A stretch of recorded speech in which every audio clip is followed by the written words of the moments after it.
At the end of every unit, your teacher has the chance to teach a lesson about other lessons and their context to enhance. But what do you suppose our teacher has us do?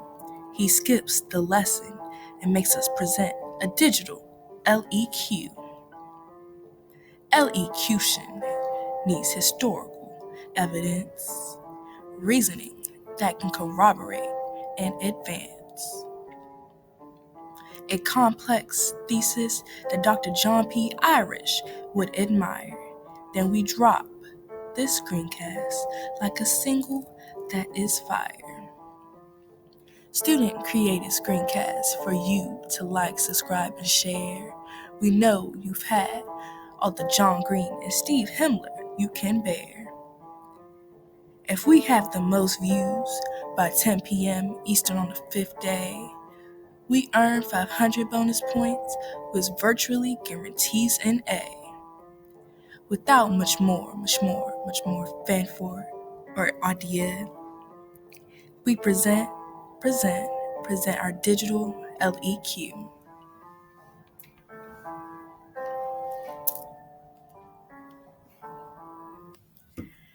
Well, hello everyone. Welcome to our AP Modern World History screencast. I'm Kay. And I'm Tay. And today we will be talking about the Columbian Exchange in the years 1450 to 1750. Our topic is that in the period 1450 through 1750, oceanic voyages resulted in the Columbian Exchange, which transformed the Eastern and Western hemispheres. We had to develop an argument that evaluates how the Columbian Exchange affected peoples in the Americas during this time period.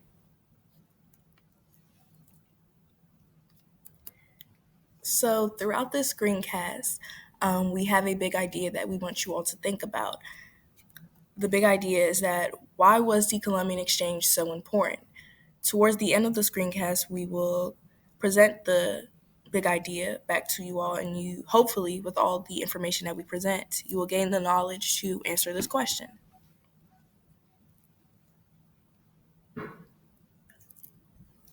The Columbian Exchange was very effective and allowed for economies to rise. It was a result of Christopher Columbus's voyages to the New World in 1492. The reason why it was so effective was because it was a way for countries in Europe to earn gold by exploiting their settled colonies in America. However, although it did increase the English population to increase due to surplus of foods, the native population decreased due to deadly diseases. Therefore, the Columbian Exchange was efficient for trading and bettering the economy, but it was at the cost of negatively affecting many natives. So our first primary source is an excerpt from the history of the smallpox. It was written by James Carrick Moore from 1850, in which he describes how the disease smallpox came about and essentially its history. Within the excerpt, the author mentions the 15th-16th century that dealt with the role that the Columbian Exchange played in spreading this horrifying disease. This source primarily serves to not exonerate the benefits of the exchange, but to shine a light on what its negatives are.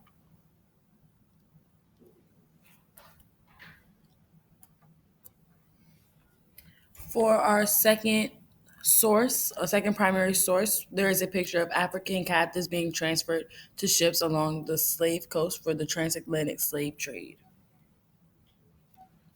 Slavery was an effect of the Columbian Exchange. Trading Africans allowed for crops to be grown more efficiently in the New World, which meant that Europe would profit from their labor as they would gain more crops. The transatlantic slave trade was a result of the triangular trade. African Americans in large numbers would be put into slavery. Slavery had a negative effect on all Native Americans due to the fact that they were poorly treated. As you can see in the picture, that the African Americans are not even properly clothed. All in all, this evidence enhances our claim that the Columbian Exchange negatively affected Native Americans.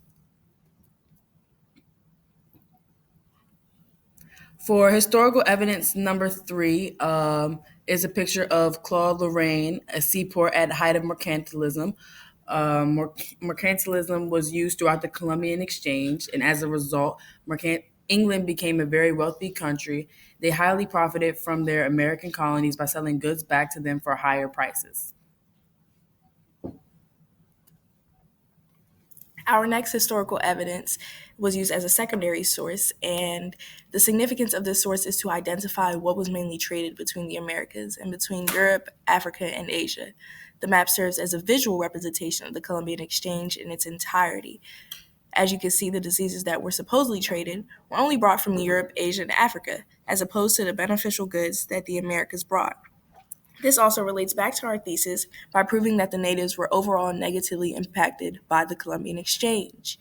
Also, you can see that from the Africa, Europe, Asia region, diseases such as measles, mumps, smallpox, yellow fever were traded, which caused the American population to decrease. Our next historical evidence primarily serves to explain why the negative impact of the Columbian Exchange was so targeted towards the natives rather than the Afro-Eurasians. To elaborate, the author mentions that the reason why it affected the natives more was because, unlike them, people in Afro-Eurasia had already become immune to the disease, leaving the natives with nothing to fight against it. The year 1492 was a big year of catastrophic death and disease in the Americas, and the fact that they had no immunity towards the disease created more of an effect.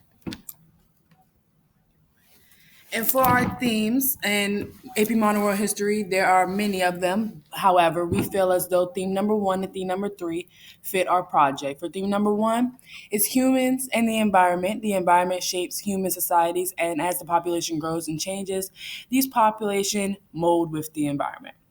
And theme number 3 is governance. A variety of internal and external factors contribute to a state formation, expansion, and decline.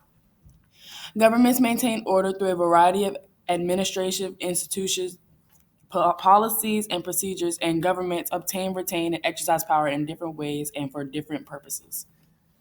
So the big ideas that we mentioned earlier, it is now time to think of the answer. Feel free to pause the video if you would like to some more time, but we're going to go ahead and give you guys the answer. So why is the Columbian Exchange so important? 1, it caused a decrease in population. 2, it introduced new diseases. 3, introduced new foods and animals. 4, led to an increase in population due to the transatlantic slave trade. And 5, introduced mercantilism. So here's a list of the sources we use. We hope that you enjoyed our screencast, and we hope that it was beneficial to your project. Once again, I'm Kay. And I'm Tay. And I hope Thank you for watching our digital LEQ.